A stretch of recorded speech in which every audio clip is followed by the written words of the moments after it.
देखिए, पुलिस प्रशासन और देश का जो चौथा स्तंभ मीडिया है पूरी तरह से सरकार की गोद में है। हम लोगों की मांग क्या है?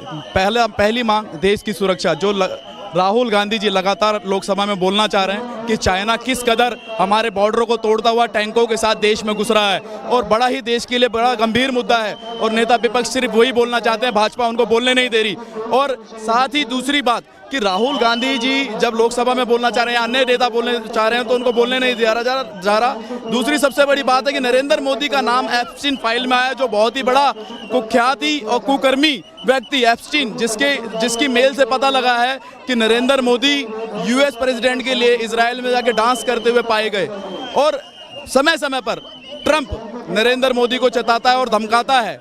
ऐसी कौन सी मजबूरी है नरेंद्र मोदी की जो ट्रंप से डर रहे हैं? हमारा देश का किसान फांसी लगाने पे मजबूर है, उस पे 18% जीएसटी आप वसूलवा रहे हैं अमेरिका से, और किसान हमारा जो अमेरिका है, जो संपन्न देश है, उसको आप फ्री छोड़ रहे हैं टैक्स के मामले में। तो ये कहीं ना कहीं आप कंप्रोमाइज्ड हैं, देश की सुरक्षा के साथ कंप्रोमाइज्ड हैं। कह रहे हैं बीजेपी वाले 56 इंच का प्रधानमंत्री जो विश्व गुरु है वो ट्रंप से झुक रहा है, डर रहा है। आप एक बात बताइए, ट्रंप से ही नहीं, हमारी देश की जो चुन के गई महिला सांसद है उनसे डर के लोकसभा से भागे हैं, उन पे झूठा आरोप लगा के लोकसभा से भागे हैं। इससे बड़ा डरपोक और इससे बड़ा जाहिल और इससे बुज़दिल प्रधानमंत्री हमने आज तक अपने जीवन में नहीं देखा, और ना ही हिंदुस्तान इससे बड़ा बुज़दिल प्रधानमंत्री देख पाए। राहुल जी जो किताब पढ़ रहे थे उस किताब में ऐसा क्या डर है? मोदी डर रहा है। निशिकांत दुबे 10 किताब लाता है, वो पार्लियामेंट में पढ़ सकता है। राहुल गांधी जो नेता विपक्ष हैं वो नहीं पढ़ सकते। तो यही आप हमारे को और सबको, देश को और मीडिया को भी समझना होगा कि राहुल गांधी जी देश के लिए बात करना चाह रहे हैं। नरेंद्र मोदी के जो फेलियर हैं, जो चाइना पे कहते थे लाल आंख दिखाऊंगा,